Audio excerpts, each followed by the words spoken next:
Pedi e receberei, buscai e acharei, batei e a porta vos será aberta.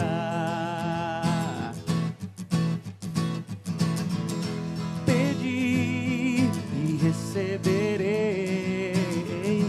buscai e achareis, batei e a porta vos será aberta.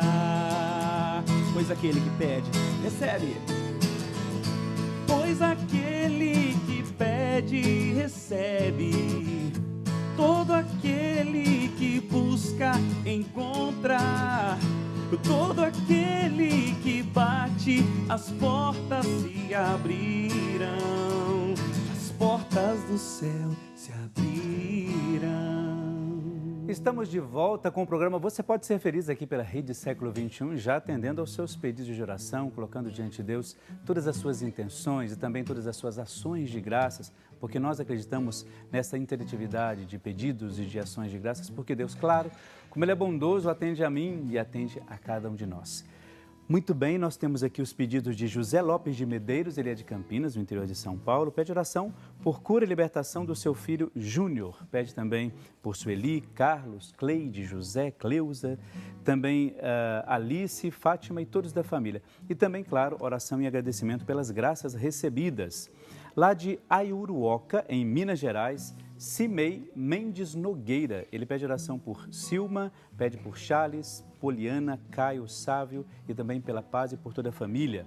Cleide Aparecida da Silva, de Campinas, no interior de São Paulo, pede oração pelos seus filhos, Wagner, Ricardo, Vanessa, pelos netos e sobrinhos.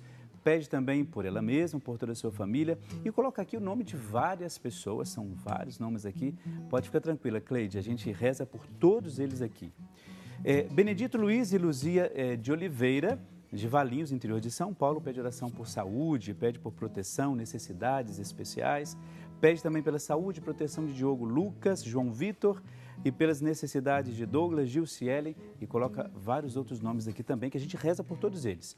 Edileuza Maria da Silva, de Petrolândia, lá em Pernambuco, pede oração pela cura e libertação e conversão de Tamires, Francisco, Gilvan, Edileuza, dela mesma, né? E de toda a sua família. Daqui a pouco a gente continua lendo os pedidos, viu? E também você pode entrar em contato pelo Facebook, que no próximo bloco a gente já vai mostrar os nomes daqueles que estão curtindo a página aqui do programa Você Pode Ser Feliz, também colocando as suas intenções de todos os seus pedidos. Mas agora, no início desse bloco, eu quero falar com você sobre a revista Brasil Cristão. Você que é sócio evangelizador, recebe todos os meses aí na sua casa. Quando a gente fala de revista, a gente fala daquilo que nós achamos mais importante, que é a questão da formação. Quando você lê um texto que é importante para você, você tem até a vontade de partilhar isso com outras pessoas. É isso que a revista Brasil Cristão faz. Por isso, você que é sócio evangelizador, além de receber a revista com os artigos, tem inclusive nesse mês um artigo do Frei Rinaldo Stecanella, você conhece o nosso Frei Rinaldo aqui, ele fala um pouco alguns conselhos para celebrar as festas, estas festas de final de ano.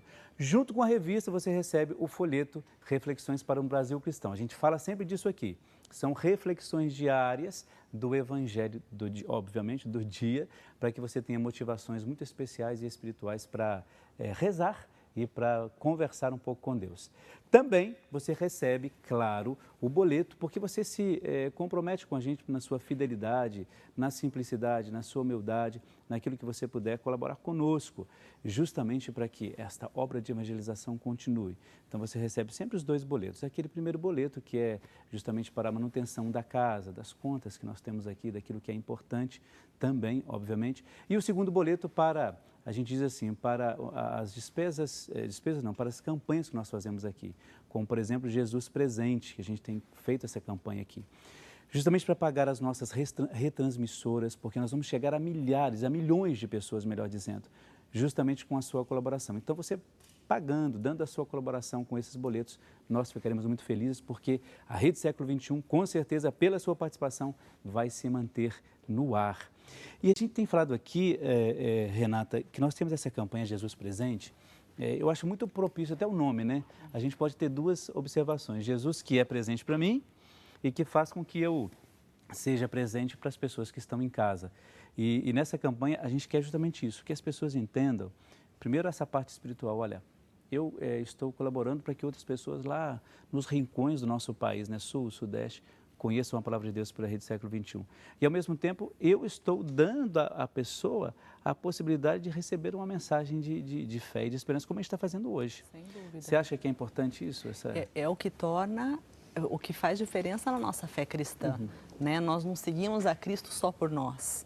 Nós seguimos a Cristo, fazemos a experiência dele para levar a boa nova para os outros, né? Para os nossos irmãos. Eu acho isso fundamental, né? Sem dúvida. É engraçado, às vezes as pessoas, quando a gente está aqui, a gente não tem muito essa noção, mas quando você viaja, vai para algum lugar, e a pessoa assim diz, padre, eu acompanho o programa, acompanho isso, gosto das mensagens, e o quanto isso muda na vida delas, né? Principalmente, a gente tem aqui a novena das mãos ensanguentadas, direto as pessoas falam disso, daquilo que a novena faz na vida delas. Eu acho tão bonito isso, sabe?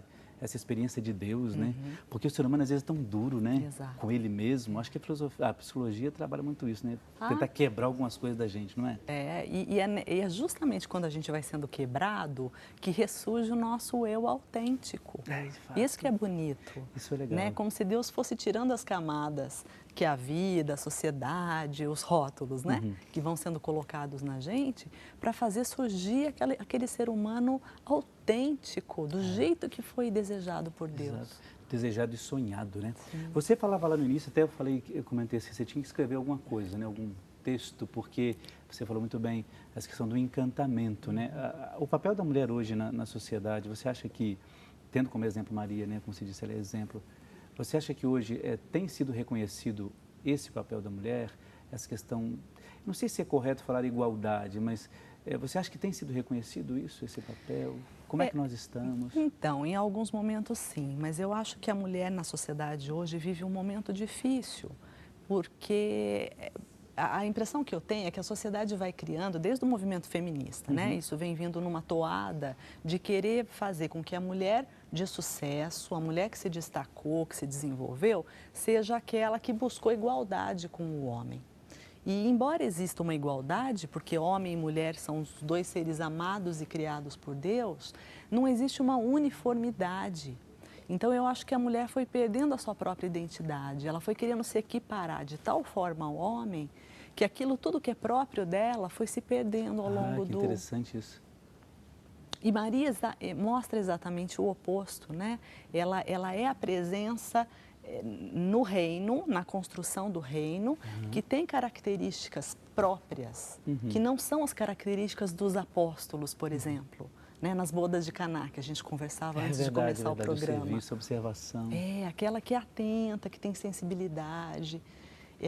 E esse atropelo da sociedade fazendo com que a mulher vá à frente, galgue grandes postos na profissão e tudo mais, de algum modo eu acho que passa como se fosse um rolo compressor sobre a mulher, fazendo com que ela perca essas características que são dela. Sabe o que eu acho interessante? Eu tenho muito medo às vezes de falar disso, porque às vezes eu tenho medo de acabar não usando uma nomenclatura, uma palavra correta, mas eu fico pensando assim, enquanto você está dizendo aí, será que quando você fala do rolo compressor, porque assim, a mulher de sucesso, parece que ela tem que ser igual ao homem, né? Aquelas posturas que às vezes não são próprias dela, de um sentimento um pouco mais aguçado para a realidade que está ao redor. E a mulher tem isso, é próprio. Sim. E se você perde isso, você pode muito bem chegar muito bem, por exemplo, numa empresa, né, questão de profissional, chegar lá no topo, mas sem perder isso, porque se você chegar no topo sem a sua identidade, qual a diferença vai fazer? Que diferença você vai fazer lá onde você está? Isso que o senhor está dizendo é tão verdadeiro que algumas semanas atrás eu estava conversando com a Regina, que também é orientadora de exercícios em Itaici, e ela contava que ela acaba de se aposentar, mas ao longo da vida profissional a Regina foi uma grande executiva, né? Até começando numa época que as mulheres não chegavam em postos tão altos nas empresas. E ela dizia, nesse caminho profissional, para chegar no posto onde cheguei, eu precisei me endurecer. Nossa, isso é ruim. E hoje as pessoas falam, você é muito dura, você é muito objetiva, muito racional. Ela fala, eu não sou assim, né? Então ela já está num processo de tentar tirar esses rótulos. Mas é muito bom porque são rótulos, né? São rótulos que você, por exemplo, que é casado, né? Que tem, você consegue dentro ali vocês conseguem fazer não diferença, mas consegue perceber essas, como é que eu chamo isso? Diferenças de identidade, talvez? Exato. De personalidade, vocês dois conseguem trabalhar bem isso? A gente conversa bastante sobre isso, eu e minha esposa. Eu até digo assim, no nosso relacionamento, o quanto eu, como homem, o quanto eu cresço e eu escuto a minha esposa. Em tudo, olha, coisas mínimas, até coisas que eu vou postar na internet, eu pergunto a opinião da minha esposa. É incrível como realmente tem uma outra maneira, uma sensibilidade para as coisas diferente de nós homens, né? Mas tem coisas que eu sinto que assim nós conversamos que a gente precisa melhorar, né? Agora no nosso no geral assim a gente precisa melhorar. Eu preciso ainda, às vezes a gente vai conversando, pegar mais talvez o meu próprio papel em algumas coisas. Minha esposa é muito ativa, sabe? Muito ativa. E tem hora que às vezes assim a gente se atropela, sabe? Em algumas... acaba atropelando o outro. Atropela o outro. A gente está conversando muito sobre isso, assim, nossa, que a gente precisa se organizar, colocar as coisas, tanto que assim, hoje minha esposa, as horas que ela trabalha, depois ela ainda cuida por questão de cuidar da minha agenda, uma questão às vezes de cuidado. Você quer ter aquele cuidado, mas você erra um pouquinho, talvez erra um pouco no ponto, e eu também, por deixá-la fazer, e às vezes poderia falar, não, vamos fazer diferente. Nós estamos, assim, nesses 5 anos, fizemos essa semana, né, de vida matrimonial. Então, a gente ainda está engateando, está aprendendo, mas eu já consigo perceber esse valor, essa diferença, né, da mulher, que faz também com que a gente cresça, né, como ser humano, como homem, e vice-versa. E, ao mesmo tempo, a gente está crescendo nessa questão de ver qual que é realmente o papel, o papel dela, para que não sobrecarregue o outro, e que a gente também, né, não sinta, porque, no final das contas, a gente acaba sentindo, né? Se sobrecarrega, você sente como um fardo. Claro, e também assim, você, em todos os sentidos, quando você se sobrecarrega, em todos, você, eu acho que não só de perder a identidade, mas perder o ânimo, perder a força das coisas, a força do seu testemunho já não é tanto isso, porque quando você sobrecarrega, perde-se a dimensão ou valorizar aquelas pequenas coisas que estão ao seu redor. A gente falava dessa questão de boda de Caná lá, né? Como que Maria teve essa perspicácia, não é? Quer dizer, ela não se anulou, porque assim, Jesus era o filho dela que estava ali, não é? Ela não se anulou, acho isso perfeito. Foi fundamental o seu papel, e ela não saiu colocando hashtag fui lá, falei, né? Não tem nada disso. Não é? Ela não usou, Maria não se fez presente nesse sentido de se evidenciar. Será que eu estou falando besteira? Não, perfeito. Não é por aí? Perfeito, você, enquanto padre, mulher, não percebe assim? O que eu percebo aí? Maria é ativa sem cair no ativismo. Né? Ótimo isso. Que é uma característica, inclusive, que aparece muito no evangelho que a gente vai rezar do próximo domingo, que diz assim, Maria indo visitar Isabel. Diz, Maria saiu apressadamente, né? Partiu apressadamente.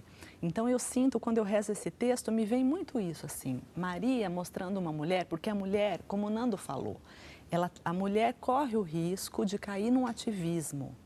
Porque, diferente do homem, o homem é mais objetivo. Então, se ele está fazendo um trabalho, ele se fixa naquilo, se concentra. A mulher tem a capacidade, eu acho, não sei se é capacidade ou se é um pouco de forçação de barra, né? De querer fazer várias coisas. Força a barra pode... De fazer várias coisas ao mesmo tempo. Será que não se cobra muito da mulher que ela tem que ser assim, talvez? Eu acho que tem as duas coisas. Tem uma questão que é uma característica pessoal da mulher, própria da mulher, mas também tem algo que se incorporou na sociedade como sendo de praxe já. Então, a mulher faz várias coisas ao mesmo tempo. E daí ela sai dessa postura ativa de Nossa Senhora para se tornar ativista. É bem diferente, né? E ela se perde nessa quantidade de coisas, né? É bem diferente, porque senão daqui a pouco... Porque assim, eu tenho muito medo quando... de fato, eu acho que a mulher ela tem essa capacidade. Eu, por exemplo, eu preciso me focar, senão não sai nada. Agora, você percebe assim, que a mulher ela consegue mesmo fazer de ser ativa, né? Ela conseguir fazer algumas coisas ao mesmo tempo. eu acho que não por desatenção uma ou outra, mas ela consegue de fato. As experiências que a gente tem, não é? Minha esposa fala comigo direto, ela fala assim, você tem que fazer só uma coisa por vez. Eu não consigo fazer várias coisas ao mesmo tempo. Ela consegue. Mas ela fala assim, alguma coisa da casa, eu falo assim, amor, deixa eu terminar isso aqui e depois vou fazer aquilo. Não dá, eu não consigo. Mas eu acho que tem essa questão mesmo. Agora, eu tenho muito medo quando também é exigido que a mulher faça isso, porque ó, o seu papel é fazer isso, então você tem que dar conta de tudo ao mesmo tempo. A gente tem que, de fato, fazer esse discernimento, senão a gente acaba, ao invés de querer... Até uma forma de elogiar é uma forma de cobrar. Né? Você cobra a pessoa por uma coisa que você tem que fazer porque você é mulher. Pode ser que tenha algumas mulheres que não têm essa identidade, esse jeito de ser, de fazer múltiplas coisas ao mesmo tempo. Agora, quando eu citei a questão do boda de Caná, é porque, para mim, é fundamental essa presença da mulher. Né? Não que ela não tenha que se fazer aparecer, claro que não, né? Não é isso, mas assim, olha, é possível, seguindo esse exemplo, você mudar uma realidade que está ao seu redor. Você imagina, vamos fazer uma hipótese, vamos colocar aqui, se Maria, não, ó, está acabando o vinho, vamos deixar ver onde Jesus vai, né? Entende? Claro, a gente está fazendo uma leitura simplesmente para dinamizar a questão, mas imaginou se Maria não fizesse isso, né? Como é que assina aquele bolo de gente ali, o vinho acabando, Maria não exercendo o seu papel, digamos, de perceber uma realidade? Você imaginou como seria isso? Quer dizer, como que poderia mudar completamente o nosso destino em relação à compreensão de um momento importante na vida de Jesus? Um dos momentos mais importantes de mostrar publicamente, olha, é Deus quem faz em mim e eu sei qual é o meu papel aqui. Naquele momento crucial, Maria se fez presente. E daí, nesse sentido, né, como o senhor mesmo disse, ela completa o projeto de Deus. Ela ajuda o projeto de Deus a ser levado né, na sua excelência, exatamente, a ser completado. Exatamente isso. Quando a gente está falando aqui, quando o Nando estava dizendo sobre a questão do homem, do papel do homem e da mulher, eu me lembrei de uma coisa que eu já comentei aqui, no programa Você Pode Ser Feliz. Quando meu pai faleceu, depois que você vai conversando sobre a pessoa como se isso não a conhecesse, né? E a minha mãe disse uma coisa que a gente nunca ficou sabendo, né? É público, mas é porque ela disse que eles moravam na zona rural, na roça, né? Chamada lá na minha cidade de Vieiras. Um grande abraço para os vieirenses lá em Minas. Ela dizia assim, que casados de novo, pouco tempo de casados, né? E morava, como disse, na zona rural. Meu pai chegava da roça e ia ajudar a minha mãe nas coisas da casa. Olha que bonito. Eles viveram 57 anos juntos. Agora, assim, isso hoje é uma coisa que as pessoas... Não, o marido tem que ajudar a esposa ajudar o marido, aquela coisa toda. Naquele tempo, você acha que isso passaria na cabeça de alguma pessoa como um ato de... Olha, eu vou ajudar minha esposa porque a sociedade está pedindo, de forma alguma, a câmera está me filmando, eu tenho que mostrar que eu sou um homem participante. Naquele tempo... Que lindo. Você vê isso, quer dizer, quando ela falou assim, o pai fazia isso, fazia. Ele chegava e ia lá ajudar nas coisas da casa, porque ela estava cuidando de outras coisas. Você vê, esse trabalho o dia inteiro, não por mérito dele, mas mérito dos dois. Eu acho que aí está a igualdade. Não é porque você trabalhou o dia inteiro que você não pode chegar em casa e dar né, pelo menos lavar o prato que você comeu, né? E a gente sabe que nem sempre tem isso, né? Pois é. Então, veja que exemplo né? Eu acho assim, os dois, não para exaltar a figura do pai, mas para dizer assim, olha, deu para trabalhar junto. Foi possível isso. Eu acho que a gente precisa construir um pouco mais isso, né? Não sei se hoje a sociedade cobra demais, mas eu acho que a gente precisa trabalhar. Às vezes também, padre, eu estava pensando aqui, às vezes, eu falo pela minha experiência própria, né, com a minha esposa, a gente já tem muito diálogo, né? E o casal jovem, né? E a gente conversa tanto, assim, sabe, de falar mesmo das coisas da casa, de tudo, de ser muito transparente, tudo, sabe? E eu percebo que, às vezes, outros casais que a gente conhece assim, não tem esse mesmo diálogo, essa mesma participação. E acontece muito, acho que na sociedade, essa coisa machista mesmo, né? Eu estava esses dias na sala de aula, no meu inglês, e alguma coisa que eu falei não deu tempo, nem concluí, eu só comecei a falar assim, minha esposa não deixou. Sabe, algo que eu citei normal, mas é que ela não deixou, eles não esperaram, não lembro o que foi, mas foi algo tão simples, de um não deixar, que não foi um não deixar assim, porque mandou, não é por nada disso. Assim, minha esposa realmente teve aquele cuidado, aquele zelo. Eu não lembro o que era, mas era algo simples, que toda a sala olhou para mim e começou a dar risada, sabe? Uma coisa assim que... Mas eu percebi, né? Que eu acho que eu sou o mais velho da sala, então a maioria ali adolescentes e tudo, mas já percebe que isso está enraizado. Claro. Então, assim, nem esperou. É aquela questão, às vezes, como do pré-julgamento. De cara, já julgou. A esposa não deixou, né? E aí criou aquela situação. Depois que eu tive que esperar baixar ali, né? E para explicar, aí todo mundo percebeu que era algo tão simples, né? E é um pré-julgamento. Não vive, é um pré-julgamento, mas eu falei assim, numa realidade de adolescente, mas isso é uma realidade de sociedade, claro, sem dúvida, no geral. Infelizmente, às vezes tem algumas coisas que atrapalham um pouco, até mesmo o nosso convívio, né? Não só entre homem e mulher, mas o convívio de maneira geral na sociedade. Muito bem, nós estamos aqui conversando sobre Maria e sua intercessão na nossa vida. Gostaria que no próximo bloco, a gente vai ver um pouco sobre a questão também da oração. Qual que é a importância da oração para nos ajudar enquanto pessoas? A oração da mulher especificamente, tem alguma diferença nisso? Tem uma maneira de compreender isso? Será que o homem reza diferente da mulher, não é? E a gente inclusive vai ver um VT falando um pouco sobre as mães que oram e rezam pelos filhos. Como é que funciona isso? Intervalo é rapidíssimo, daqui a pouco a gente já volta um instantezinho só. Até lá. Então, eu nem falei... O amor de Deus tudo pode transformar, nos leva a caminhar com passos firmes, rumo ao novo céu e a nova terra. O amor